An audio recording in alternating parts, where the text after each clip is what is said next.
He made the announcement today on Face the Nation in an interview with CBS correspondent Robert Costa. There's long been speculation about whether this moderate Republican would throw his hat in the ring. Now we know that is off the table. I was struggling because my heart was telling me to run.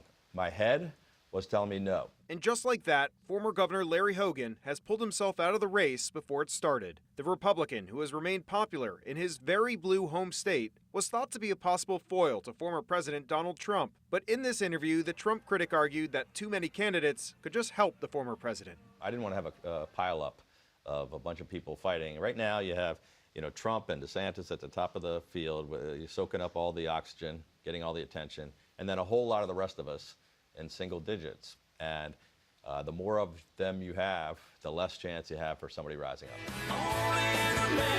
Hogan's announcement comes as the campaign for 2024 is just starting to heat up. We need a different commander-in-chief. Former South Carolina governor and candidate Nikki Haley spoke on Friday at the Conservative Political Action Conference, which ironically took place in Hogan's home state at National Harbor. We will evict Joe Biden from the White House. And on Saturday, former President Trump took the stage for close to 2 hours. I think Larry Hogan would have had a shot in terms of a kind of message that may have found ways to reach out to minorities and to young people like he was successful at doing as governor of Maryland. Dr. Ravi Perry is a political analyst from Howard University and says there's a clear split in the GOP between those who support Trump and those who are trying to move forward. Do you think it's a sign that maybe a number of candidates that we think are hopefuls are going to step out, or are we going to see everybody start crashing in pretty soon? I actually think the opposite is going to happen.